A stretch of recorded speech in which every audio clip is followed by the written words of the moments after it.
Hello and welcome to Fish Hawk Live and the Great Lakes Fishing Podcast. We're going to be talking reels today with Captain Don Ruppert. Captain, welcome to the show. Hey, Chris, thanks for having me. Pleasure to be here. We're going to talk reels, but you're a charter captain as well. Tell us about your charter and how your season went this year. Yes, we're up here on Lake Erie. We're pretty proud of the walleye fishery that's up here on the Eastern Basin. The entire lake, for that matter, is obviously what we consider the best in the world, but what we have down here in the Eastern Basin is incredibly impressive. Deep water fishing at times, late summer stuff. We're located out of Sunset Bay, right on the Cattaraugus Creek.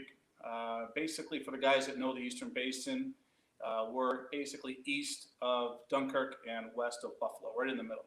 So we got what we consider the gateway to the Eastern Basin right there at the Cattaraugus Creek. All right, Don, your season's kind of wrapped up for the year. What do you do in the off season? We got winter time coming up. What's next for you over the next few months? Well, we're fortunate. We're going to we're winding down, as you said. You know, the open water trolling season's pretty much wrapping up. We'll try to sneak in a little archery and deer hunting here, but for the most part, most of the winter, we're going to be able to sneak down to South Florida, get some fishing off the ocean and in the Keys, and have a little fun down there, and basically get ready to get back up here for early April and start the Great Lakes season all over again. And nothing wrong with that, getting down to Florida for the winter time. Don, we're talking reels today, and you work with Okuma. All of the best captains I've talked to, they all have their favorite brand of reels. They all have their reasons for it. What do you like about Okuma? What is it about them that makes you tick?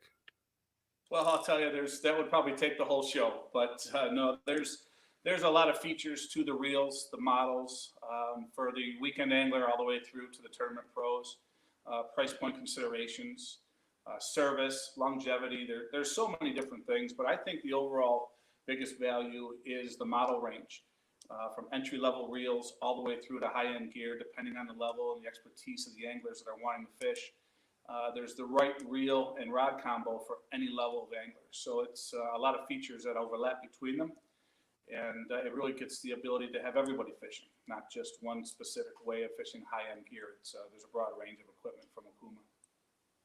Yeah, that's what I wanted to talk to you about next. We're going to focus on line counter reels. That's kind of the common type of reel for trolling the Great Lakes.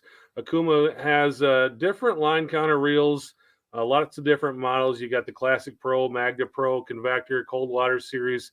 You just talk a little bit about those different lines and kind of what the differences are and kind of what the highlights are on each of those. Sure, absolutely. As you mentioned, our Classic Pro and our Magna reels. Great quality reels. You know, they're good reels for guys that are just starting out. They're getting used to the open water trolling concepts. They're getting used to understanding drags and capacities. And it's a great price point reel. It'll get a guy that's just starting out, it'll get him in the game and get him fishing and keeping up with some of the other boats and getting on some of these fish with the applications that come by using these reels. Most of the guys you'll see that have been at it for a while are certainly into the convector range, and ultimately our cold water reel, which is our high-end reel. But the universal common ground of them is very similar capacities for the model size. When we look at utilizing a particular reel, 3 common sizes for the Lake Erie walleyes are most popular, and that's going to be your 20 series, your 30 series, and 45 series. And those series are within all the different models, as we mentioned, Classic Pro all the way up to cold water. And each of those particular reel sizes have their own application. And we can talk a little bit more about that in detail, but fundamentally understanding the 3 sizes that they want to begin looking at and then taking it to what do they want to do with them is where we can move forward. Yeah, we'll get into those sizes in a minute. But first, we talked about those different models and talked about going from kind of the beginner to the high end. When people are spending the more money, what are they getting for their money? What do you get in something like a cold water that you wouldn't get in something that's kind of more entry level? Sure, absolutely. The biggest thing is the actual frame itself. We're going to go from, a polycarbonate graphite style frame, and we're going to get up into a machined aluminum as you graduate up into the cold water series. In addition, you're also getting a better performing drag as you move forward into the higher brands, into the higher models. And you have a bigger bearing count as well on that. And there's a, just overall quality of them is improved as you move up into the cold water series. And when you're looking at the walleye fishery, the Magna and entry level reels will perform nicely. They'll get the job done. But obviously, when you're looking into bigger fish or tournament fish, and even moving over to Lake Ontario, the value comes with the better quality, the extra bearings, the smoother drags that come with a little bit more of a capital investment when you move up into that cold water. If you have any questions for Captain Don Ruppert, go ahead and drop them in the comments. Whether you're on Facebook or YouTube, we'll be able to see them and get those questions to Captain Don Ruppert. Yeah, you talked a little bit about some of those little things there, Don. Tell us a little bit about gear ratio for people who don't understand what that is and how that works. How does that gear ratio work? Yeah, that's a big feature. And Okuma, proud to say, developed and has what we call our traditional reels speed, which is your retrieve ratio, and also our high speed reels. And we'll talk a little bit about that now. And, your conventional level line trolling reel is really 4.2 to 1. And what that means is every time you turn that handle, you're going to get one retrieval ratio. It's basically the rate of speed in which that reel is retrieving your line back on board. So that conventional 4.2 to 1 retrieve ratio is very typical. It's very common of all the models. And then we have the opportunity to move up into our high-speed reels, which increase that retrieve rate. We get that going up into that 6.2 to 1 retrieve ratio. And that becomes very valuable when you're starting to run long leads, when you're running 7, 8, 10 color and beyond. If you're running some long copper lines or flat wire, being able to bring those long lines in, at a faster rate is a lot of value to it. So the high speeds are really kind of taking over. One thing that should be said between, the conventional 4.2 to 1 and the high speed 6.2 to 1 is with walleyes, they're a bit sensitive, as most guys know, in the sense that you can't horse them, especially the bigger fish. We are fishing with lighter lines. And a lot of guys, you have to really learn or teach yourself to slow down your retrieve ratio, or your retrieve rate, I should say. And what I mean by that is how fast you're actually turning the handle on the reel. You need to slow it down a little bit, because that high-speed reel will actually pull a little too hard at times, and you can dislodge that hook at times, especially when the fish go through their sore mouth phase. But for the most part, that high-speed reel has tremendous value when you're fishing deep water walleyes and you need to get long leads in fast. All right, Don, you talked about sizes, and you kind of wanted to get into a little bit about those different sizes and what are the advantages and disadvantages to going to a bigger reel compared to one of the smaller ones. Can you kind of break some of that down for us?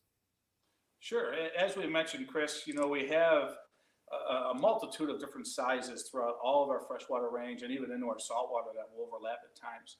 But for the guy that's going to want to go out in the off season, set up a new boat ride, if you will, new rods, new reels, he's going to look at that 20, 30, and 45 class reel. And it really just comes down to comfort, the ability to handle the rod and reel on the water, difficult seas. Sometimes you can put a rod and reel together that's way too large for what we're fishing. So when we look at those three classes of reels, we'll typically outfit our downrigger packages with the 20 series or 20 size reel. It's not a reel that's going to actually be getting any type of a screamer type of a result from the fish like you would on Lake Ontario, but it gives you a nice compact reel, very user friendly on the rod. You put it on a medium light size rod for the walleyes on a downrigger. It's a lot of fun, very effective, very comfortable to fish. When we look at the most common choice that can kind of become the universal reel for all of the applications would be your next step up. That would be your 30 series reel. And that reel you can do everything with for the most part. You're going to be able to downrig, as we talked about, just with a little more capacity. And that reel then can function if you go into different fisheries, such as Lake Ontario for salmon and trout, things of that nature. But more importantly, that 30 series will let you effectively run your Dipsy Diver program. It will allow you to run more than half of what we would consider the lead core applications, having the capacity to house 1 through 5 colors on that 30 series reel. And also run copper. We'll do 100, 150, and 200 copper packages on that 30 reel, as well as flatlining. You could put the full mono on that. You could put wire, which is becoming a popular way to troll a flatline as well. So that 30 series kind of fits, again, the most common overall application. It's always a good choice. And then we mentioned that 45 series. And that 45 series reel, obviously the biggest of the three that we're talking about, gives you that extra capacity. That reel we're using specifically for 6, 7, 8, 9, 10, 11, 12 color packages will fit on that 45. And we can also run 300-foot copper on that 45 with the ample amount of backing that we do require. So that takes you to kind of more of the deeper water presentation from the trolling perspective of what that reel will give you. We also have a 55 series reel, which really isn't something we utilize on Lake Erie too often or need to for the walleyes, but it is the biggest one that we would make in that cold water or the trolling range series we've talked about. That one really kind of has its home more so for up on Lake Ontario or the deeper guys that are fishing for the salmon stuff. But again, that 20 for low capacity, comfort, very popular. Some guys will even run their shallow dipsies with that same thing with some braid on that 20. But again, that mid-range, that 30 series reel is the most common. 45 as you need to go higher and house more lead core. But throughout all of them, I think the common takeaway there, Chris, is there is the option to get them with or without a line counter. And truly, for maybe $1 or $2 or whatever the price difference might be from your retailer, there's really no reason to fundamentally buy that reel without that line counter. It just gives you that great feature of repeatability, and that's critical for the walleyes. Yeah, I think a guy like you, that's a charter captain. It's nice for those customers to know if they got a big one on there, how much more line they got to reel in, right? It does get them excited when they look, and actually sometimes it maybe discourages them when it's a 10 color and they look and they still have 300 to go. But we do have fun with it. So you talked about using that 20 series on your downrigger rods for walleyes. If someone's setting up for salmon or Lakers, would they probably go with the 30 there on the riggers? Yeah, if you see a little bit of universal opportunity for your anglers and they want to broaden their horizon and get up on some different fisheries, again, going to that 30 series reel is going to offer that. Fill that thing full with you'll have more than you would never need for the Lake Erie walleyes, and then you still have ample coverage for for some of those screaming reels where you need that capacity from those kings and steelhead. And you talked about that braid being something that you can get a lot of braid on a reel. Can you kind of talk about the line and how what type of line you use really affects the capacity of the reels? Yes, absolutely, and especially when it comes to lead core. Lead core is a bulky line in its own right. It takes up a tremendous amount of space on the reel, and to fish them properly, you need to be able to get that lead core in the water. Get that entire lead core amount in the water.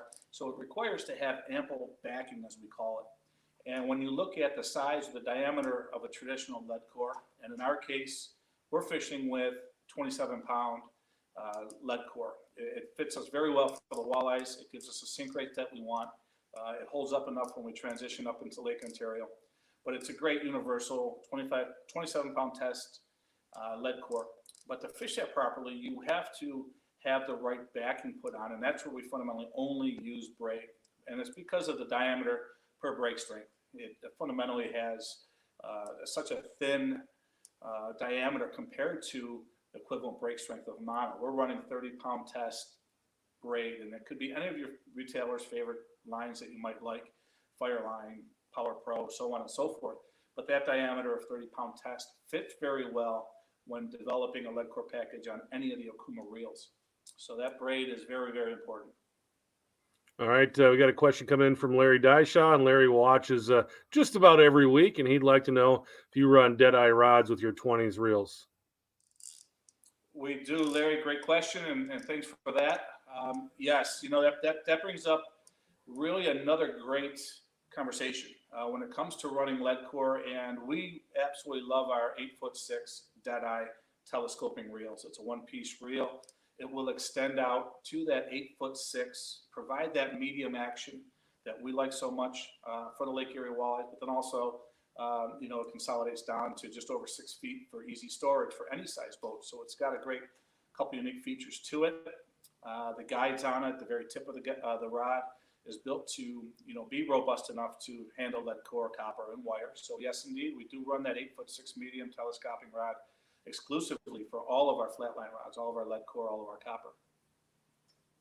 All right, at Fishhawk, kind of the purpose of our product is to be able to help people kind of find the best spot for fish and to be able to replicate that. And I think with reels, you need to be able to do that as well. And I think we should get into calibration and kind of how that works. And first of all, Don, why is it important to calibrate your reels? Ultimately, it brings us back to repeatability. Walleyes are a fish that, we need to, you catch one, you catch two. We want to be able to replicate that time and time again. That's the pattern of the day.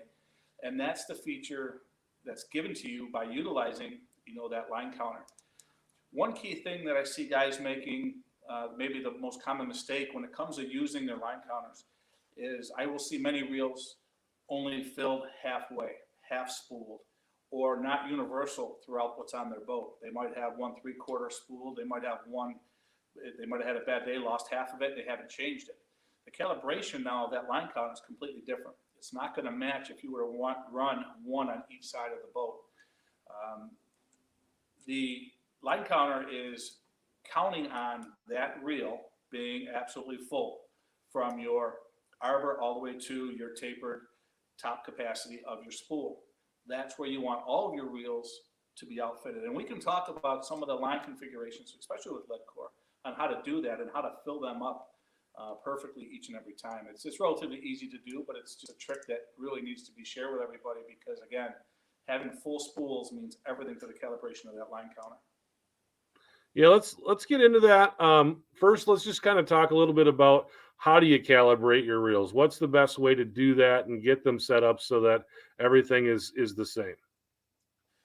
Well, if we talk a little bit about the lead core, and that's if we look at our total fish catch rate for the year, 80% of our fish are on our lead core program. So we put a lot of time on figuring out on what it takes to actually fill. Again, we'll go to the 30 class series reel. So it is that calibration. It is consistent with the other reels that we're running. The first thing that we have to do is you have to look at setting what we call our anchor line. Our anchor line is put on first. It's the very first section of line that you're going to put on that reel. The arbor does not have an arbor post, so you don't have anywhere to tie to that arbor with. So we start with a cinch knot, and this is going to be monofilament. So step number one for the guys that are taking notes would be to put on 25 feet of any type of mono. It's not critical. This is just the anchor that you're putting on that reel before we put that back around. So we start with 25 feet of 20-pound test mono. It'll be 3 or 4 passes of your level wind. It'll cover your arbor completely. And that's going to give you the foundation you need to now begin building that full spool to check that calibration. The second step, after we get that 20-pound test anchor put on that reel, we then bring that braid on that we talked about. And in many cases, if you're going to be fishing lead core from 1 color to 5 color, we typically will put on a 125-yard filler spool of braid. You can buy braid in bulk, but basically you're looking at 375 feet to 400 feet of backing of that 30-pound test braid is going to go on. From there, what we're going to do is we'll talk about 5 color. 5 color is probably the most universal lead core package that's out there right now. It facilitates a lot of our fishing throughout most of our summer down here on the Eastern Basin. It's very popular in other lakes as well. So if we talk about that 5 color, that would then go on next. That would go right on top of the braid. We can talk about how we terminate and connect those as we progress through today's discussions. But put that 5 color right on top of that 400 feet of braid. And then from there, you're going to have a combination of leaders coming off the back end, which is going to equate to about 75 feet in total. But that gives you 500 feet essentially of almost everything you need on that reel. That will be, again, the 4 main contact points: your anchor line, your braid for backing, your 5 color, and then your front end leaders and terminal stuff that you'll have there. And that will give you that full spool that we talked about. And then what we do is we can actually take the time, and there's times we'll go to a Walmart parking lot, we'll go to a buddy's yard, and we'll stretch them out and actually check the retrieve ratios of all the reels and make sure that the line counters are set and zeroed and turning equally and making sure that they match. There is some serviceability within the reels. Typically, we like to recommend that we go back to Okuma for, but there are gear mechanisms in the line counters that fundamentally provide that line counter to turn and to give you that calibrated number that you're looking for. And when all of our reels match and those retrieves are the same, we know we're calibrated and we're ready to fish.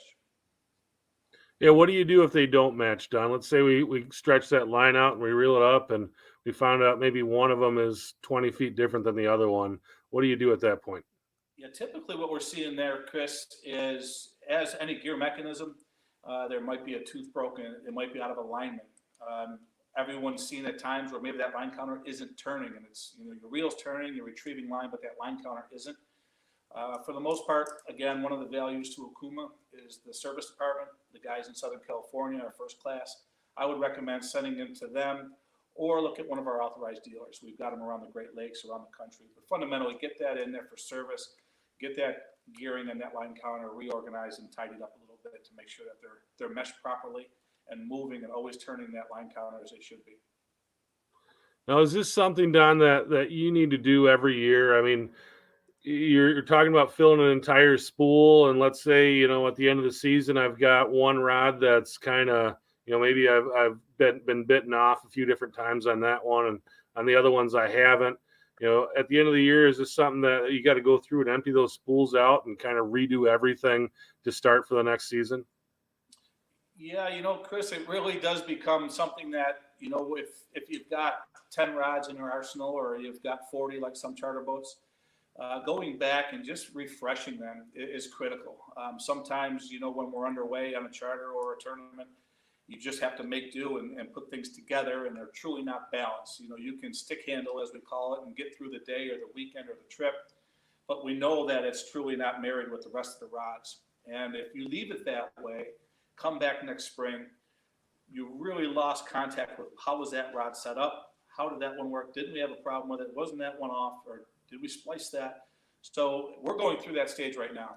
That's exactly what my team and I are doing, is we're going through all the rods that we know had issues that we have to, and we definitely spool them off and get them back up. So again, they all marry, and we pull them down the yard or the Walmart parking lot and make sure they're balanced. And that way we know come spring, everything's dialed in. Again, it gets back to that repeatability and the ability to, continue on with that bite. If it's working one way on that 5-color, to do it again with the other rods. So you're talking about blending a lot of different lines between the mono and the braid and the lead core, and then your leader. How do you marry all those together? You talked about knots. What do those knots look like, and kind of what are you doing to get everything to work the way it should work? Sure. This is a part of the conversation that is sometimes hard to visually show. So I've got some stuff here that might help the audience really see kind of how we're doing that. But fundamentally, that first stage, that anchor line, that 20-pound test, 25 feet, 3 or 4 passes across that arbor, that's nothing more than a cinch knot that we just cinch right down. And once we get one revolution, it tightens up for that mono to continue to pass through. Then the alignment of the braid to that anchor line is just a uni-to-uni knot. Very, very easy, very user-friendly. I think even entry-level anglers understand what that knot is. If not, there's hundreds of versions. You can see it online. It's very simple knot to do. You're joining the 2 lines, and you're just pulling that tight. So now you have a very simple connection between your anchor line and your braid. Once you put that 125 yards of backing on your reel, now you're ready to kind of become a little bit more technical in the knots that are required. When you're connecting the braid and that's the backer, to the front end of your lead core, you're now ready to marry those two. We do the exact same thing with the uni-to-uni knot. But the important thing that we want to do there is we take the lead core, and I know your audience might not see this, but fundamentally this is a 27-pound stealth core. What you're going to do is you're going to slip out, and what I've done there is I've just pulled out about 8 inches of the lead core. It just snips off. You discard that into your waste bucket. And then you now have basically the nylon coating of that lead core. And we take that back end of the braid, and we fundamentally like to do an insertion knot. So now what you have is you actually have a hollowed out nylon cover of that lead core. And to make it a little easier on your audience, this cord here is maybe a better way to just use it for a demonstration. But the first thing you want to do is just put an overhand knot in it, and you're not going to cinch on it. And this is what you're doing with that lead core. And again, what you're left with is this end right here being hollow. And what you're going to do is take that braid end and you're going to insert it right in that nylon sleeve. It sounds a lot harder than it is. It's a very easy thing to do. We actually like the Fireline 30-pound test. Smoke is very stiff and it will hold and it'll slide right inside. And then what you're doing with that lead core is you're simply going to work that knot down and you're going to cinch that knot, because fundamentally what you have is that braid going in through that knot and it's locked in there. And you have a very, very almost unnoticeable knot connecting the back end of that lead core to your backer. So now you fundamentally have done that, put your lead core on your reel. Now you're on the back end, or the front end, let me say, of your lead core, doing the exact same thing, pulling out about 8 inches. Then we talk about the leader. This is the front leader. Do the exact same thing. Typically 17, 20-pound test leader. We love to use fluorocarbon. We're fluorocarbon guys. It does not have to be fluorocarbon. You can use a traditional mono if you like, but the same concept of removing that 8-inch tag of the lead on the inside of that lead core, again, putting a overhand knot upstream, feeding that 20-pound test fluorocarbon monofilament in there and cinching it down. Now we have 2 contact points where you're connected to your backer and you're connected to your front leader.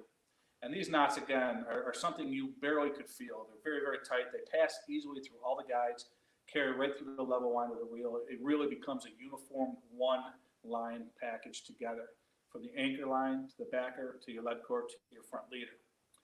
When we get to the back end of your front leader, Chris, we now have a section of about 5 feet, and that where we always will utilize fluorocarbon. You're going to have a micro swivel, a barrel swivel at the end of that front leader.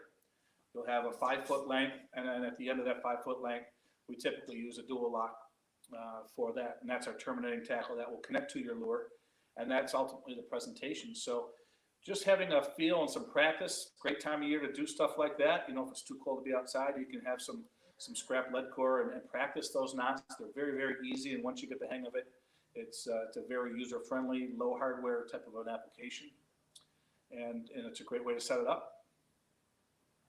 Well, I appreciate you kind of going through that and showing that off. And like you said, there's a ton of videos on YouTube on really how to do that, but you gave us a nice demonstration there, kind of showing that off. And I think you did forget to mention probably the most important tool in doing that, especially for guys our age, is going to be a nice pair of readers.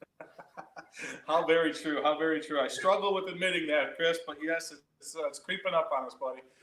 Yeah, I'm getting to the point now when I set my ice fishing rods, I can't even tie a jig on anymore without them. So we're getting to that age. But you broke down a really good little session there and kind of showed things off as far as the lead core. How about, let's just go to your downrigger rods. How are you kind of filling those reels and getting those things ready and making sure that, obviously with the line counter, it's not as important with those reels, but just kind of making sure that your spools are filled. What are you using there, and how are you going about doing that?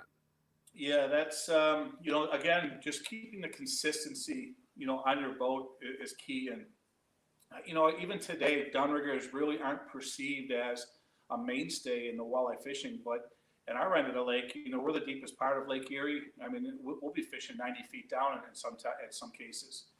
So we have the opportunity to go deep. So when we do our downrigger rods, we're basically going to utilize just mono. We're going to fill it 100% with monofilament. And, right now we've been having a tremendous amount of success with Blood Run 16-pound test green.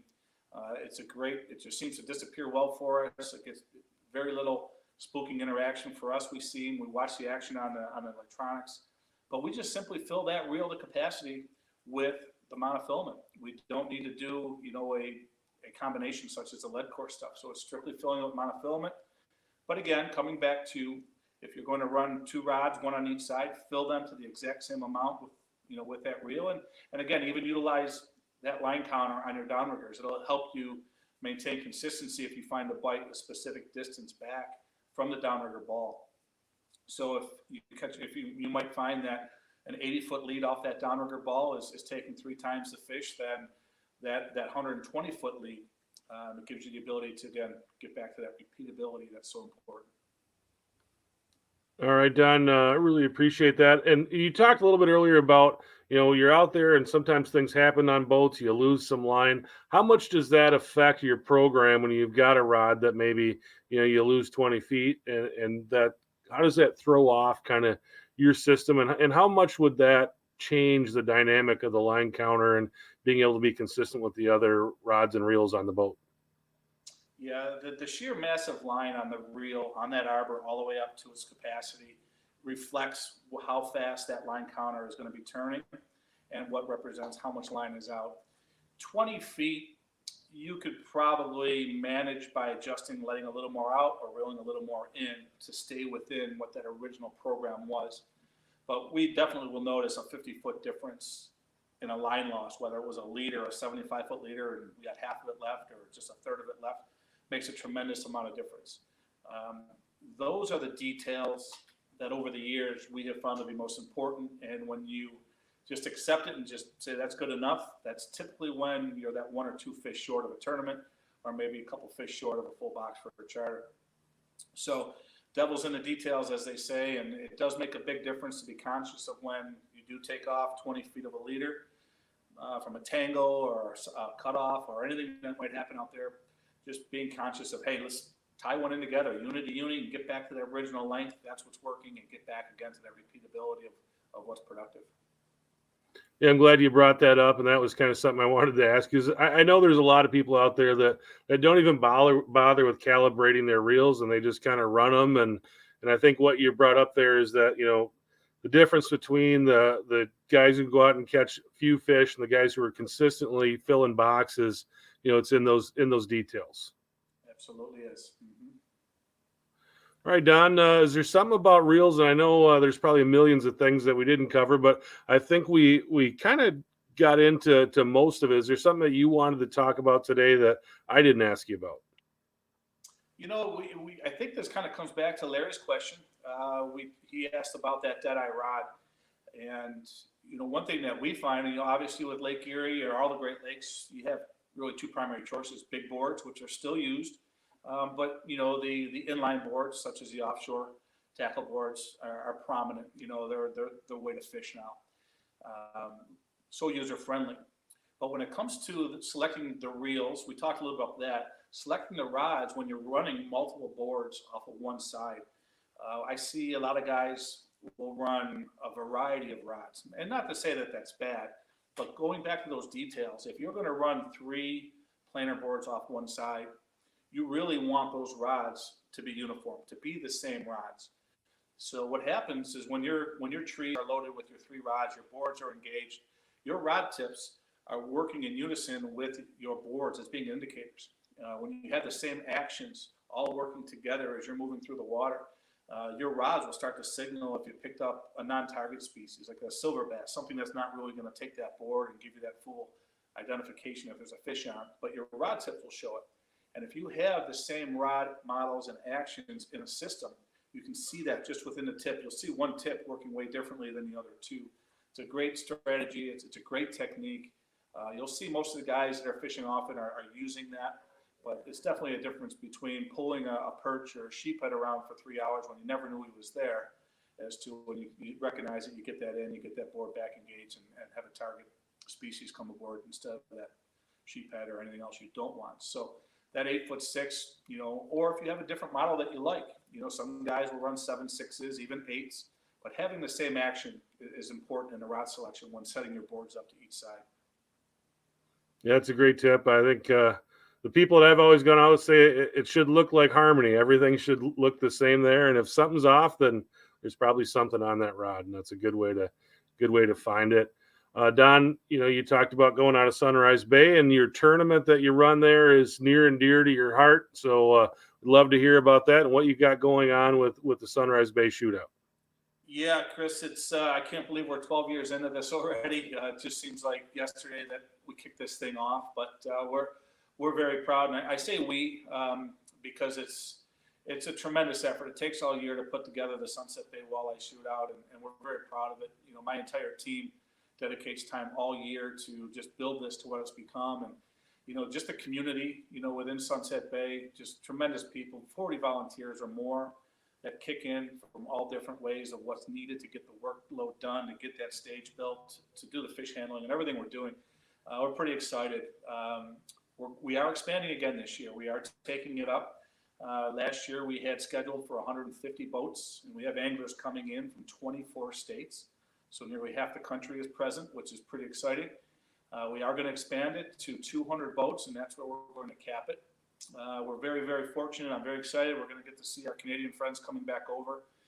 We've got 24 boats coming from that side of the lake to join us now that the pandemic has kind of opened things back up here a bit and gotten behind us. We're going to have them back. But, we're very proud of the payouts. This year, for 2022, we're looking at cresting close to $500,000 for 1 weekend of fishing.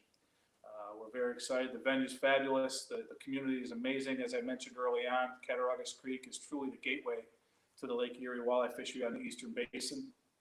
And it's just a lot of fun, a lot of camaraderie, great environment, atmosphere, the venue all the way through, and the competition is second to none. It's truly a lot of fun. And we do a live weigh-in show, and we kind of pulled what we call together this hot seat, which is kind of fun. Essentially what that means is the team comes up. Basically, team number one can say they're at least leading because they're going to be the first box, and they're going to sit up on stage with us until the following weight or the next weight, whether it's the next boat or 10 boats down the line, have something bigger and bump them off. And fundamentally, the last team standing is crowned that year's Sunset Bay Walleye Shootout champions. So it's kind of an exciting weigh-in. A lot of emotion, a lot of high fives, a lot of hugs. It's a lot of fun. The competition is first class. Yeah, that sounds pretty awesome. A lot of money in the purse. I know you guys have a ton of prizes and everything too. People want to find out more about that tournament. How do they find it? They can go direct to the tournament website. Just any search engine will get you there. Sunset Bay Walleye Shootout. It's always the third Saturday of July. This year it'll be the 16th. And as I mentioned, we're expanding. The expansion teams are based on a first come, first served basis. So reach out to us. You can always email me direct at donaldjruppert@yahoo.com, or you can call or text just the same, 716-435-4137. Love to have a chat with you and get to the information you need. We actually, Chris, have our 22 tournament package coming out here mid-November. So that's how far ahead we get the tournament details out to the fleet. And if anyone would like a copy of that, we send out a professional printed copy of that. It's a magazine, if you will, and that will get sent out to anybody that would like to see it. Again, it gives you all the details to next year's events. And as the season progresses, as we get through the shows, as we get to see with the show season and the different things, new sponsors come aboard. We do a newsletter, and then we do a pre-tournament issue as well. So it's all year getting ready for it, and we really can't wait for next year now that this pandemic's behind us and everyone's going to be back having to it. If people want to hook up with Captain Don to do some fishing with him, you can find them those same places and just look them up at Wave Tamer Sport Fishing.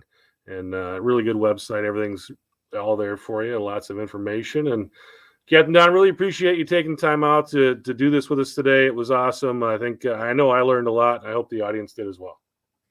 Chris, thanks for having me. Always a pleasure to see you and have coming aboard for your podcast. Look forward to seeing you soon. All right. Thanks, Don. Thanks for listening. Thanks for watching, and we'll catch you next time.